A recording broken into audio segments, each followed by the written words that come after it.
Welcome to the 394th episode of the Jami Dulaney Plant-Based Wellness Podcast. My name is Jami Dulaney, and I'm your host. I'm a plant-based cardiologist and endurance athlete living in Southwest Florida. And you might hear a thunderstorm tonight because we're starting to get a good one. So we're getting our rain down here, and guess what? The mangoes are getting ripe. They're getting big. So I picked 20 mangoes this week off the tree, trying to beat the squirrels. They like to take a couple bites and just ruin it for me. So we're trying to share, but they weren't being very nice. So I picked a bunch of them that are a little underripe. Hopefully they'll ripen inside. But it's really exciting. I've been going out with my backpack. We have some neighbors that lets us pick a few mangoes. So I'll bring my backpack and run up the road a couple miles, grab a few mangoes that are on the ground, come back. So it makes for a good run.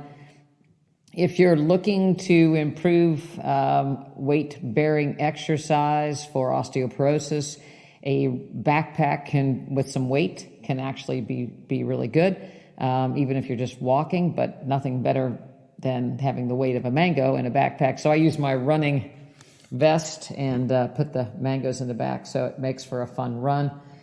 I will tell you that you can see the difference that weight makes on running pace.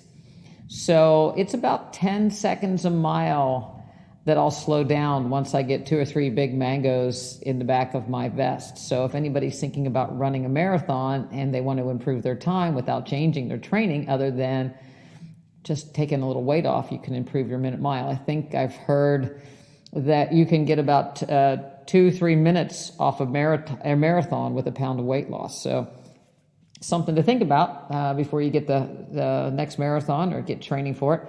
Same thing goes for bike riding. When we used to do Ironman races, you see people buying the fancy pedals that just weigh a few hundred grams, and of course the lightest bike around, the lighter the more expensive. Yet people eat a big pizza the night before the race, or they're overweight when they're getting on their bike, and they don't realize that makes much more of an impact than, a couple hundred grams in pedal weight. But that's kind of the theme of the podcast today, because I wanted to do an introduction that, I have a simple cure for heart disease, autoimmune disease, cancer, lifestyle diseases, obesity. Simple. All you have to do is follow these couple little hints, and you can reverse it immediately. Anybody in? But it's never that simple, is it? Most people know what to do. It's pulling it off that's the issue. And I was listening to somebody else talk about something completely different, and they made the analogy, instead of just being told do this and this and you'll get this great outcome, which rarely ever works, right? Because it's nothing in life is quite that simple. But to start to observe and use your observations to make improvements. And you can observe outward and you can observe inward. And ultimately, to make changes for the better, you only need to observe inward. So we can look around and see everything that's bad with the world, and how restaurants put oil and butter in food, and the junk food is on the aisles, and the cereal aisles are a mile long, and nobody wants to exercise, and everybody's in your road, and nobody wants to eat the way you do, and nobody will invite you to dinner. And it's hard to change people, and it's hard to change your spouse. But the reality of it is the only person that we really can change is ourselves. And the only way we're going to make things a little bit better in this world for other people, and especially ourselves, is if we actually start right within the little circumference that's ourselves. People pay quite a bit of money for wearable devices that are touted as making you be able to sleep better, knowing what your glucose is. I even saw one today that allows you to inhale into this device, and it tells you how much carbon dioxide you're exhaling. So it tells you how much fat and carbon dioxide you're burning right at that point. And you can transmit that, I'm sure, for a fee, and you'll be told what you need to eat and the recipe to make that meal for the day. There are wearable devices that you can know your glucose and download it and see your glucose every minute of the day. Of course, you can look at your respirations, your heart rate, your steps, all these different things, your sleep pattern, your deep sleep, how much you were awake, how much you had REM sleep. But unless you do something with the data, it doesn't really matter that much. And again, the observation, if you send the device in or send the data to somebody else and they tell you what to do, then again, we're not really learning much from the observations on how to actually take care of ourselves. Frankly, none of the devices are, magic cures to the problem. It's observing most of the time what we already know. Most of the time when people wear a device to see how much they've slept, they're not sleeping very well. Most of the time when people are looking at their glucose, they don't really look at it until, way in the rear a couple days later and see that it wasn't very good, but don't really do anything about it. Doesn't really matter how much carbohydrate and fat you're burning. If you overeat calories, it doesn't matter what form you take it in, you're still going to burn, you're still going to put more calories on and it'll turn into fat. So again, it comes back to observing yourself and enjoying the journey of it. I listened to a podcast this week about movement, and, I was waiting to hear the best movement or which joints we should move or a practice that we were moving. Yet this movement guru really talked about just the joy of movement and experimenting with yourself and how you move. So it could be a dynamic movement of dance or even the movement of sight and vision and hearing, how we tilt our heads, how we look at other people, our response to other people's touch, movement across the ground in all different ways, in all different kinds of activities. So it doesn't have to be going to a gym and doing a specific leg press for 15 reps or going for so many of, laps of whatever. True movement can happen in any variety, in any walk of life, and during any activity. So I took that to heart, and when I was doing my outside gardening and weeding, I looked at different ways that I could move my hips, squat, lunge, crawl, push up. There's a variety of different things that I could do just while accomplishing weeding. So I would encourage you to look into some of those things. There was a study, and I've alluded to previous studies of people, the sitting time. But there was a most recent study that looked at how long people sat and their overall outcome. And the reality of it is sitting greater than 8 hours a day versus 4 hours a day. People that sat 4 hours a day had a much better outcome when it came to cardiovascular events and overall mortality. But what does it mean to sit 8 hours a day or sit less than 8 hours and 4 hours a day? Does couch time account? And how do people actually observe what you're really doing as far as, you're sitting? You can say you're at your job and people say, well, I'm up and down all day long. Are you really? How long are you really sitting? Car time, couch time, breakfast time, lunchtime, dinner time.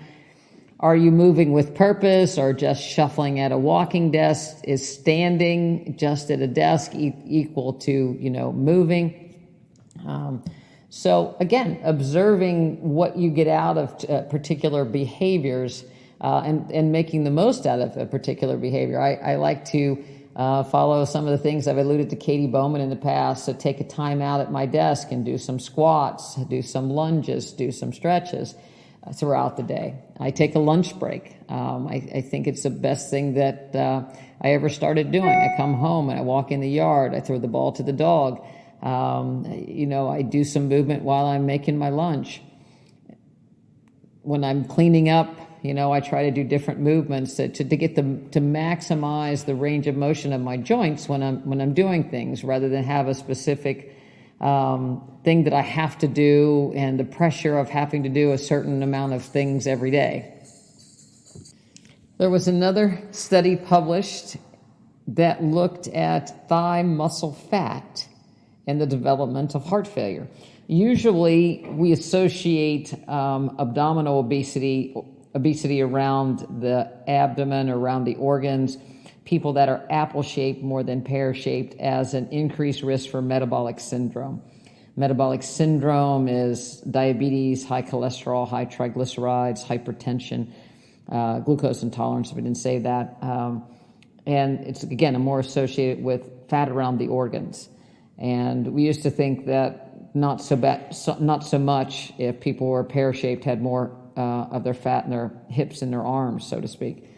But this study looked at the intramuscular fat around the thighs and the risk of developing heart failure. And again, it was associated with an increased risk of heart disease, even when accounting for total body mass index and other cardiovascular risk factors. And, you know, it's a form of marbling. So, and I think, you know, my observation of this, people used to be, you know, you could sit in the mall and say that person's built like an apple, that person's built like a pear, that family stores their weight in the middle, that family stores their weight in the hips. But it's not really that so anymore, because people have become so overweight that they're not only storing fat in a genetic disposition, but they're putting it anywhere their body can handle it, and now it's even in the muscle itself. And if you think about it, before, I assume anybody that's listening to this podcast doesn't really eat meat, but you know, the most marbled portions of meat tend to be the most tender and the most juicy because of the fat, and people are attracted to those. And the way that an animal is fattened up, so to speak, is to be given excessive amounts of food and grain and corn with little activity, as opposed to, you know, a deer or something that ran wild and, you know, ate grasses and ate naturally. So you think about that with humans, you know, so an animal is fattened up, so to speak, by given this high caloric diet in excess of what it needs. And we're doing that to ourselves as humans. And to the point where it's actually burdening the heart and causing heart failure. And of course, I went back to the cow and I wondered, you know, obviously cows are sent to slaughter early on, but with the, you know, it's such a horrible life for a meat cow or a beef cow to be raised on a factory farm and in a, you know, standing in dirt, not having grass and being in the hot sun and just, you know, eating all day long these unnatural foods and being all cramped in together and then going to slaughter. But what happens if they were rescued? You know, would these cows actually have metabolic diseases? You know, we've given our animals, our domesticated cats and dogs, diabetes, and, you know, are we really giving cows metabolic disease? And in the way we feed our animals that people eat the standard American diet, is that actually responsible for some of the increased metabolic disease that we're seeing at a young age, because we're actually, you know, they're actually being exposed to animals that are already sick? I don't know. Something to think about. But again, it's a reason to be plant-based and to watch your total energy in, because the, you know, energy is ultimately stored as fat, whether it's too much energy in the form of carbohydrate, fat, or protein. Fat is our storage. We don't store as muscle, we store as fat.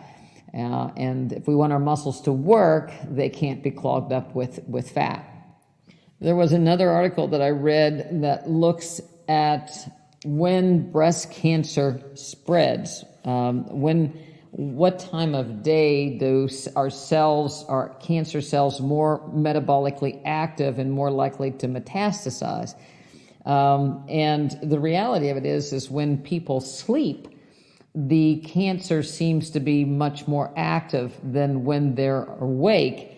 And what the people in this article that was published in Nature magazine really attributed this to was abnormal circadian rhythms and increased glucocorticoids in the form of, you know, cortisol, abnormal circadian rhythms in the form of decreased melatonin.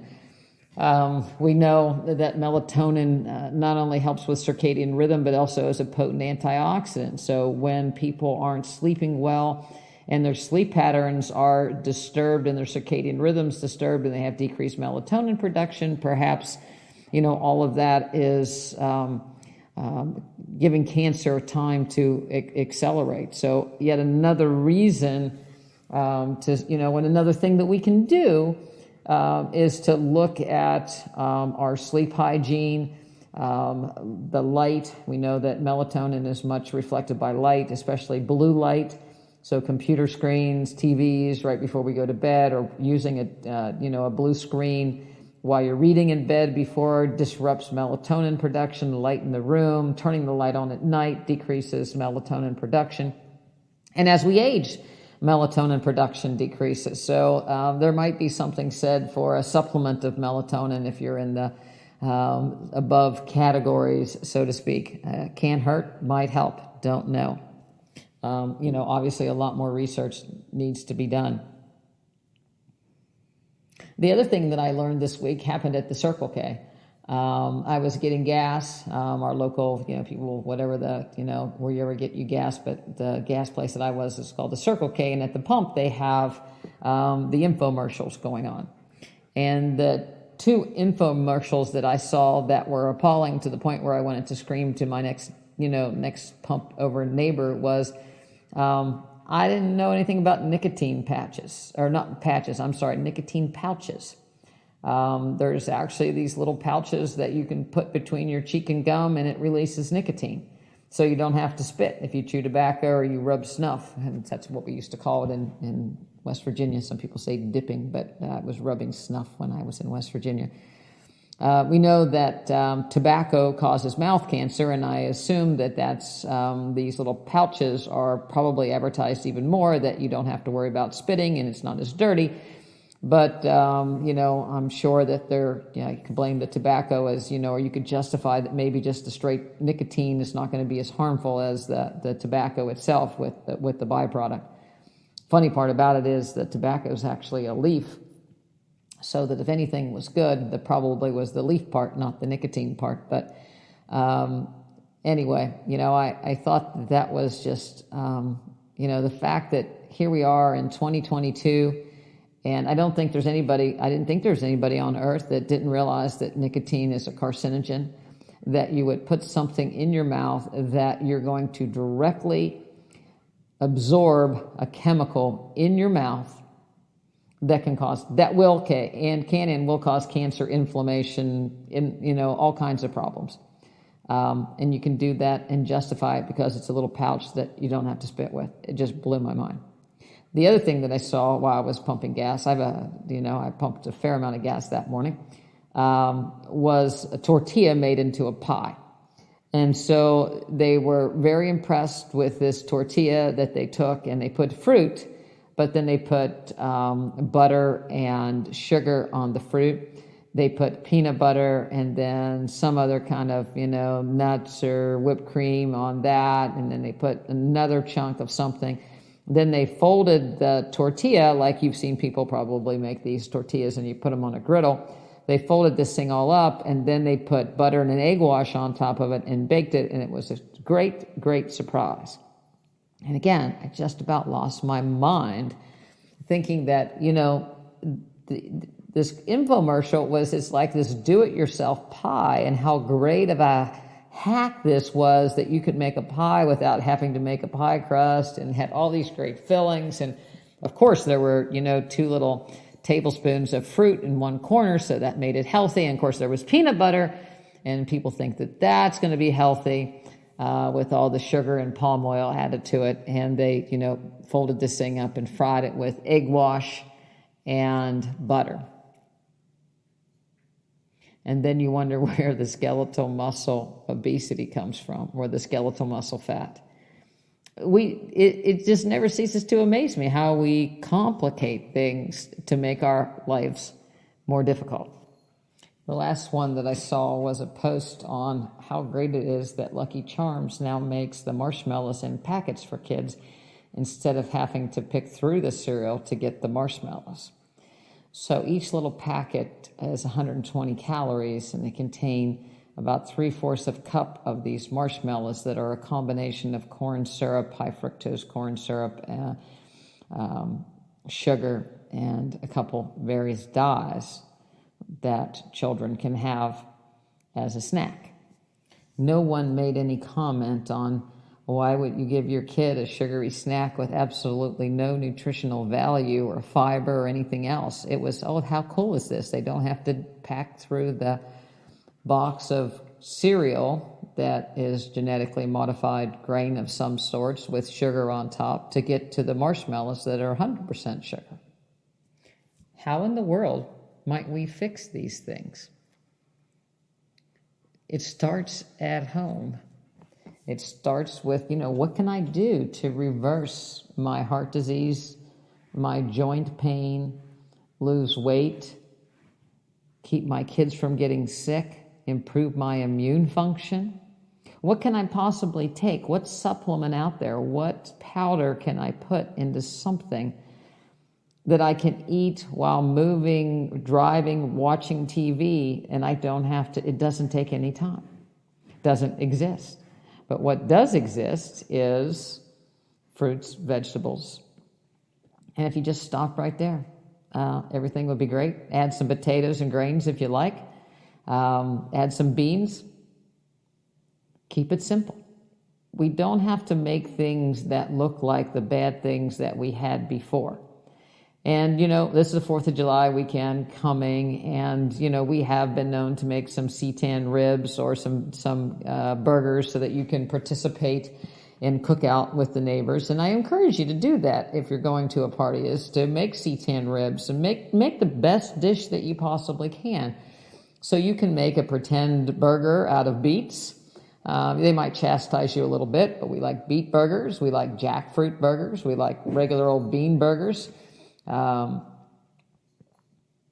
like crab cake burgers with artichoke hearts and hearts of palm.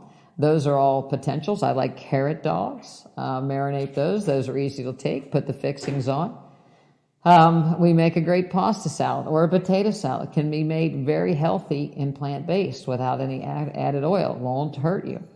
A giant fruit salad. We are in the fruit season. So watermelon, cantaloupe, pineapple, strawberries, blackberries, raspberries, mangoes, papaya, dragon fruit. Make the big fruit bowl. Make it into a shape. Show your plant-based colors by not being, oh, I can't eat your stuff, I have to eat my stuff, oh, I just eat vegetables. But no, look what I have and look how great I feel. A giant, make sure you're getting that 6 cups of greens a day. Make sure everything has plenty of color. And get up and move. Make your holiday weekend around movement, not sitting, eating. If you go to the beach, it always drives me crazy when people go to the beach and they just bring these coolers on coolers on coolers of all this junk food.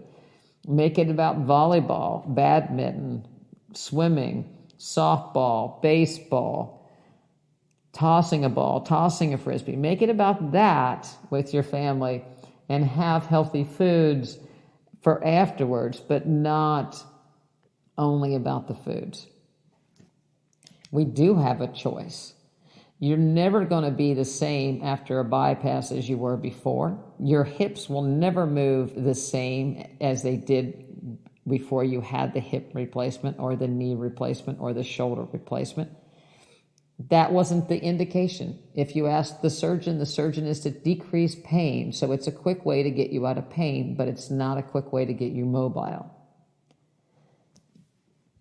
So there's no better time to get healthy than before you get sick, and to aim to take control of your health early on. Once someone has dementia, it's very difficult for them to change their diet. Taste buds change. People just want comfort foods. It's very difficult. It's very difficult to reverse those things once they get ahead of you. Get sunshine. I hope that you have a beautiful, sunny 4th of July weekend. Avoid the chemical-containing sunscreens. They have never been shown to prevent melanoma. The best thing you can do to prevent melanoma or skin cancers is to be healthy, eat healthy, have a good immune system, eating vitamin C, so in the form of watermelon or all those other fruits that we talked about, tomatoes, peppers, will decrease your risk of getting a sunburn. Vitamin D also works on your skin to produce melanocytes, and melanocytes are actually protective. Your eyes are actually very important, so getting sun actually in your eyes is a good thing. It won't increase your risk of cataracts. Again, a healthy body, nothing happens in a vacuum. We don't get cancer because of sun. We don't get cancer because of gene or a mutation. We don't get cancer because of one thing. It's multifactorial. We don't get heart disease because of one thing. It's multifactorial. So if we look at the body as a whole, Colin Campbell wrote a book about whole and not just little isolated things. We can do the same thing that makes ourselves healthy from a point of skin cancer, heart disease, diabetes.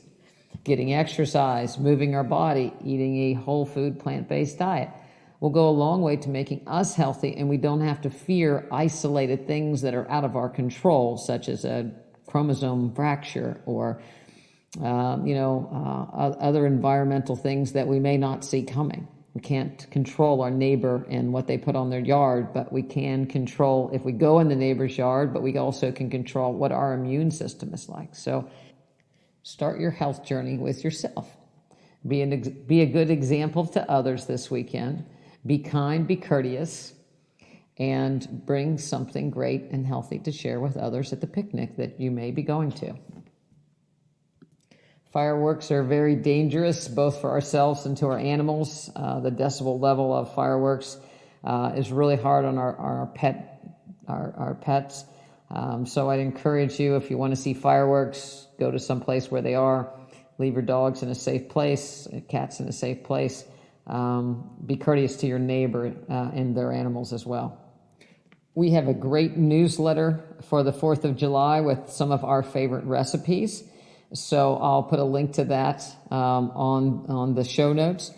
You can sign up for our monthly newsletter at no cost, where we tell you what's going on in the practice. There's always a recipe, some helpful tips. You can go to drdulaney.com to sign up for that. It's DoctorDulaney.com. You can email me, Jami, at Dr. Dulaney with questions. Love to hear from you.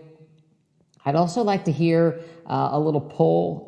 I go back and forth, nutrition, exercise, mobility, running. I'd like to know what you'd like to hear more of. I'd like to direct that to my big listeners, dedicated fans, so to speak. So drop me an email and tell me what you'd like to hear more about. I'd like to direct future podcasts towards that. Share the podcast with your friends. Give me a nice rating on iTunes. I'd like to get this out to as many people as I can. If you have an interest in training with us, eating with us, learning how our practice operates, our practice goal is to get you off your medications and to make you the healthiest person that you can be, to achieve goals of wellness and to be healthy into a ripe old blue zone age. So you can actually find information at drdulaney.com on how you might join our practice. You can always call our office, and that is 941-235-9231, and set up a complimentary appointment with me to learn about the practice. We'd love to help you. It doesn't matter where you are. We do calls via Zoom and telephone calls, so it doesn't matter your time zone. We work things out. We have a full-time registered dietitian. We do a multifaceted approach to try to get people healthy. So we'd love to make you part of our practice. We'd love to run with you, train with you, hear about your adventures. Thank you as always for listening, and be safe this 4th of July. Go USA. Happy birthday, America.